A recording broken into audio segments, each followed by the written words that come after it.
साथियों, मैं आज आप लोगों के समक्ष जो हमारे यहाँ शेड्यूल हैं, जो हमारे यहाँ कैटेगरी डिवाइड की गई हैं, उनके संबंध में मैं आप लोगों के समक्ष कुछ बातें रखने जा रहा हूँ। जो हमारे स्टूडेंट्स हैं वो समझ नहीं पाते हैं कि ये कैटेगरी वगैरह किस तरीके से डिसाइड हुई है।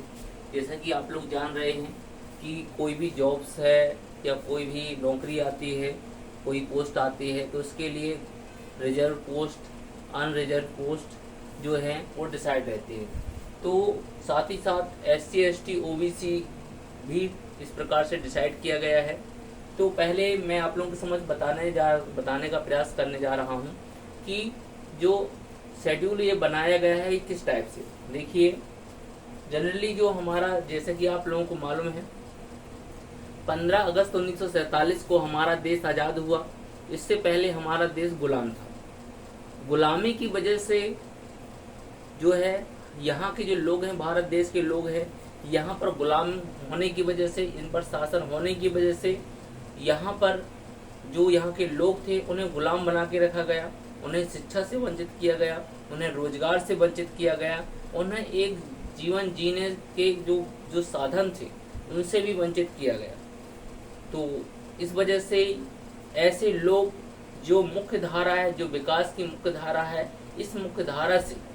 वो बहुत नीचे चले गए। और आप जानते हैं कि अगर आप लोग कुछ चीज़ों को समझ पा रहे हैं, अच्छी पोस्ट पर हैं, अच्छी जगह पर हैं, अच्छा खाना खा रहे हैं, अच्छे से रह रहे हैं, तो उसकी सिर्फ एक ही वजह है, वो है एजुकेशन, शिक्षा। अगर एजुकेशन है, इसकी वजह से आप सब कुछ कर पा रहे हैं। लेकिन हमारे भारत देश के जो कुछ लोग थे, जो यहाँ की जो जनता थी, वो जनता को शिक्षा से वंचित कर दिया गया,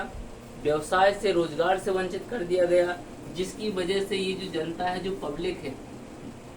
और उस पर मनमाने तरीके से टैक्स लगा दिए गए, जिससे कि ये जो जनता है, जो पब्लिक है, उसका जो विकास है, बहुत जो समान मुख्य धारा है उससे नीचे चला गया।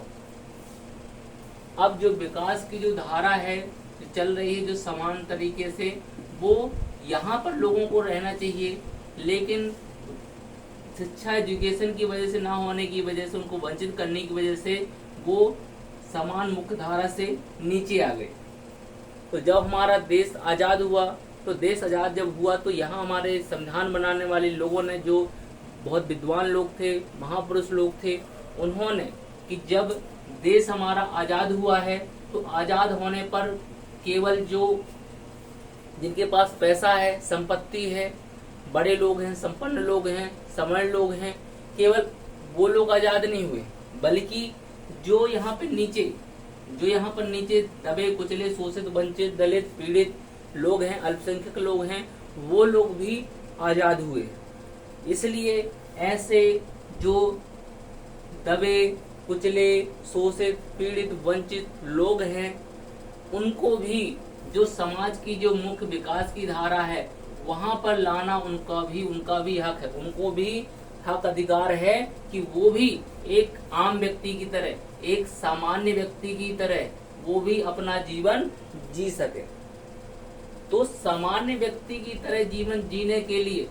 समाज की जो समान मुख्य धारा जो चल रही है उस पर लाने के लिए ऐसे जो नीचे तबके के लोग थे, उनको इस धारा में लाने के लिए हमारे संविधान में बहुत अच्छी व्यवस्था की गई, जो है जिसको हमने की, जिससे कि इनकी भी भागीदारी यहाँ पर हम सुनिश्चित कर सके। इनका भी जो भागीदारी है, जो एक प्रकार से उपस्थिति है, उनकी भी हम दर्ज करा सके। जो हिस्सेदारी है, इनकी भी हिस्सेदारी, भागीदारी हम सुनिश्चित कर सके। इसके लिए हमारे जो देश का संविधान है उसमें व्यवस्था की गई। और जो ऐसे बैकवर्ड लोग थे, जो पिछड़े लोग थे, बैकवर्ड लोग थे,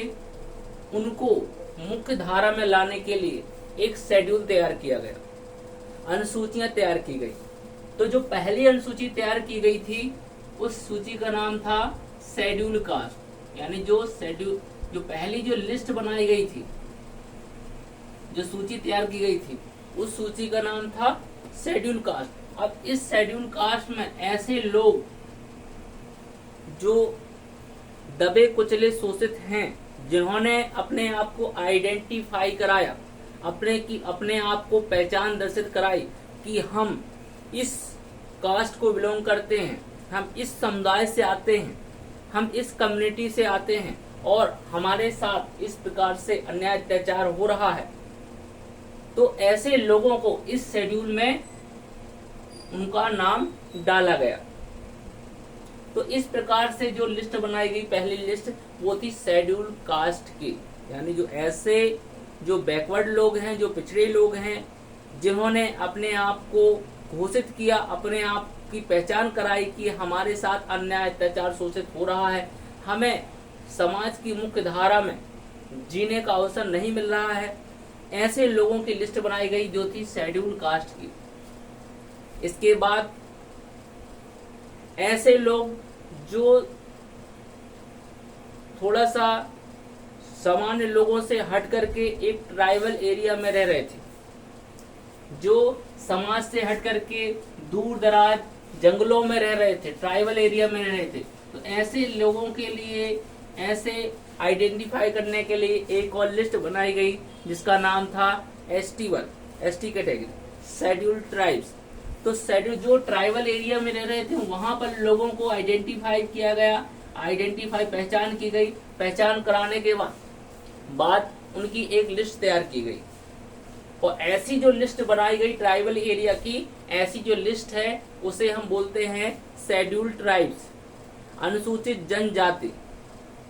और जो पहली सूची बनाई गई थी ऐसे जो दबे कुचले शोषित वंचित लोग थे, वो लिस्ट थी शेड्यूल कास्ट की, अनुसूचित जाति की। और जो ट्राइबल एरिया में रह रहे हैं, अनुसूचित जनजाति की, यानी ऐसे लोग जिनको समाज की मुख्य धारा से बहुत नीचे हैं।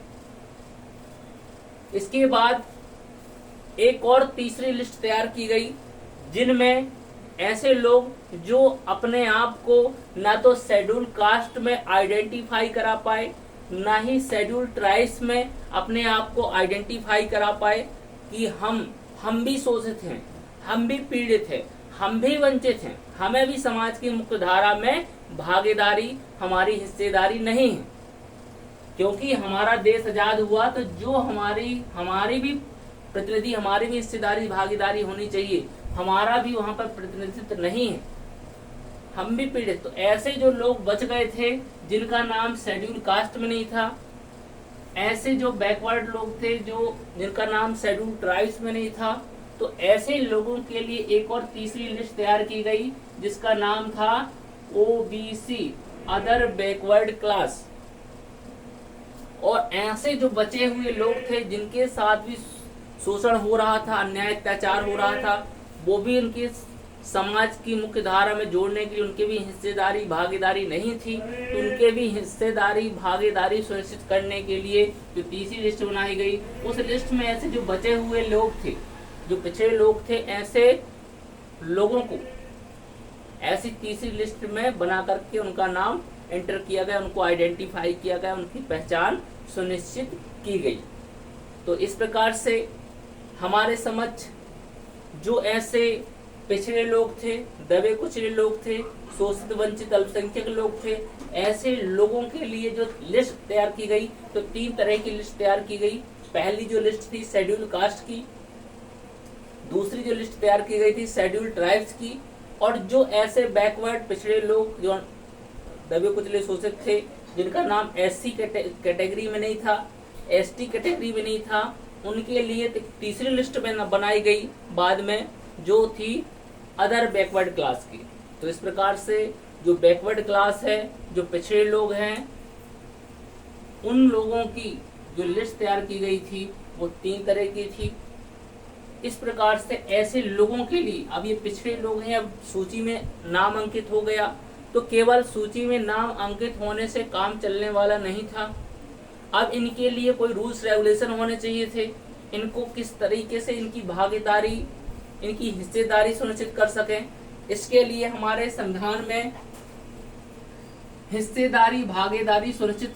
करा सके, इसके लिए एक व्यवस्था की गई, एक सिस्टम इजाद किया गया जिसे हम बोलते हैं रिजर्वेशन, आरक्षण। जैसे कि आपने सुना होगा कि SC/ST को 14%, 15%, OBC को 27%। तो निश्चित तौर से ये सुनिश्चित किया गया कि ये भी ये जो पिछड़े लोग हैं, चाहे ऐसे पिछड़े जो SC कैटेगरी में आते हैं, चाहे ऐसे पिछड़े लोग चाहे ST कैटेगरी में आते हैं, चाहे ऐसे पिछड़े लोग जो OBC कैटेगरी में आते हैं, इनकी भी भागीदारी हम सुनिश्चित कर सके, इसके लिए एक सिस्टम इजाद किया गया जिसका नाम था रिजर्वेशन, आरक्षण। कि कोई भी चाहे गवर्नमेंट की पोस्ट हो, सरकारी पोस्ट हो, या सरकार में हिस्सेदारी भागीदारी का प्रश्न हो, अधिकारी की पोस्ट हो, उसमें इन लोगों का भी प्रतिनिधित्व होना चाहिए। तो इस प्रकार से इस आरक्षण सिस्टम के माध्यम से, इस रिजर्वेशन सिस्टम के माध्यम से ऐसे बैकवर्ड लोग, ऐसे पिछड़े लोग, वो चाहे ऐसे शोषित, वंचित, पीड़ित, अल्पसंख्यक लोग जो समाज की मुख्य धारा में नहीं है, जो उसके नीचे थे, उनको बराबरी में लाने के लिए इस आरक्षण नामक सिस्टम का इजाद किया गया, रिजर्वेशन सिस्टम का इजाद किया गया, जिसके माध्यम से हम देख पा रहे हैं कि चाहे वो SC कैटेगरी का हो, चाहे ST कैटेगरी का हो, चाहे OBC कैटेगरी का हो, वो भी आज हम देख रहे हैं कि मंत्री बन रहे हैं, मुख्यमंत्री बन रहे हैं, प्रधानमंत्री बन रहे हैं, कलेक्टर बन रहे हैं, SP बन रहे हैं, अधिकारी कर्मचारी बन रहे हैं। ये सब हो पाना संभव हुआ है किसकी वजह से? ये रिजर्वेशन सिस्टम की वजह से, आरक्षण सिस्टम की वजह से। तो निश्चित तौर से इस प्रकार से आप देखते हैं कि कोई भी गवर्नमेंट पोस्ट आती है तो हम देखते हैं कि अनरिजर्व, जो ऐसी जो ऐसी जो पोस्ट है जो अनरिजर्व है, यानी कि इसमें कोई भी पार्टिसिपेट कर सकता है, कोई भी अच्छे अंक ला करके उसमें अपनी भागीदारी सुनिश्चित करा सकता है। इसके बाद अनरिजर्व हो गई, इसके बाद SC हो गई, इसके बाद ST हो गई, इसके बाद OBC। तो इस प्रकार से लोगों के लिए, भारतीय जनता के लिए एक सिस्टम तैयार किया गया कि इस प्रकार से जो, जैसे मान लीजिए अनरिजर्व पोस्ट है, मान लीजिए यहाँ पर अगर 200 अनरिजर्व पोस्ट आई हैं, तो 200 पोस्टों में कोई भी व्यक्ति क्या कर सकता है? पार्टिसिपेट कर सकता है, चाहे रिजर्व कैटेगरी का हो, यानी रिजर्व कैटेगरी कौन सी है? SC, ST, OBC। Unreserve category कौन सी है? जनरल। जनरल जो सामान्य है, तो सामान्य लोग जो है उनके लिए वो अनरिजर्व है, क्योंकि वो एक जो समाज की जो मुख्य धारा है वो बैलेंस में चल रहे हैं। बाकी जो उसके नीचे हैं SC, ST, OBC, उनको भी यहाँ पर लाने के लिए ये इस प्रकार की व्यवस्था की गई कि मान लीजिए अब 200 अनरिजर्व पोस्ट है, 50 सीट SC के लिए रिजर्व कर दी गई, 50 सीट ST के लिए रिजर्व कर दी गई, OBC के लिए 100 सीट रिजर्व कर दी गई। इस प्रकार से हम देखते हैं कि टोटल 400 पोस्ट अगर निकली हैं, तो 400 पोस्टों में इस प्रकार से डिवाइड कर दिया जाता है कि 200 अनरिजर्व, 200 पोस्टों में कोई भी पार्टिसिपेट बन सकता है, लेकिन इनको भी मुख्य धारा में लाने के लिए 50 सीट SC की होनी ही चाहिए,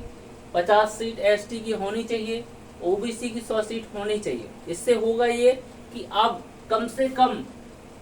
अगर ये रिजर्व की कैटेगरी, अगर इस प्रकार से रिजर्वेशन सिस्टम अगर नहीं होता, तो हो सकता है कि एक भी SC कैटेगरी का व्यक्ति, एक भी ST कैटेगरी का व्यक्ति, एक भी OBC कैटेगरी का व्यक्ति उस पोस्ट पर नहीं पहुंच पाता। जब उस पोस्ट पर नहीं पहुंच पाएगा तो निश्चित तौर से उसका, न उसके परिवार का, न उसके समाज का विकास होना संभव नहीं है। तो इसलिए इस रिजर्वेशन सिस्टम के माध्यम से ऐसे जो नीचे तबके के लोग थे, जो बैकवर्ड लोग थे, जो पिछड़े लोग थे, उनको समाज की मुख्य धारा में लाने के लिए ये रिजर्वेशन सिस्टम बनाया गया। तो निश्चित तौर से ये कुछ लोगों को आरक्षण जो सिस्टम है, आरक्षण का जो प्रावधान है हमारे संविधान में, कुछ लोग नहीं समझ पा रहे हैं। तो ये ऐसे सभी लोगों के लिए, और जो हमारे छात्र हैं, छात्र छात्राएं हैं जो कंपटीशन एग्जाम की तैयारी करते हैं, उनमें भी उनको भी इस आरक्षण सिस्टम को जानकारी नहीं थी। तो उन सभी लोगों के लिए ये वीडियो बहुत ही लाभदायक उपयोगी है। साथ ही साथ हमारे कॉन्स्टिट्यूशन में ये बहुत ही अच्छा सिस्टम है, जिसकी वजह से आज सभी लोग समान मुख्य धारा में जीने के लिए एक मौका, एक प्लेटफॉर्म दिया जा रहा है, मौका दिया जा रहा है, अवसर दिया जा रहा है, जिसकी वजह से आज हम देख रहे हैं कि SC ST OBC लोगों की, चाहे सरकार में हो, चाहे अधिकारी कर्मचारियों में हो, चाहे किसी भी पोस्ट में हो, उनकी भी भागीदारी सुनिश्चित हो पा रही है। तो निश्चित तौर से ये वीडियो बहुत ही लाभदायक है, और इस वीडियो को और अन्य लोगों को भी आप भेज सकते हैं, उनकी भी मदद कर सकते हैं, जिससे कि वो भी इस आरक्षण जो सिस्टम है, रिजर्वेशन सिस्टम है, उसके बारे में समझ सकें, जान सकें। इसी आशा और विश्वास के साथ ये जो बात है मेरी, जो आपके सब लोगों ने समझ रखा, आपने सुना पूरी तरीके से, इसके लिए बहुत बहुत धन्यवाद, बहुत बहुत धन्यवाद, बहुत बहुत साधुवाद, धन्यवाद।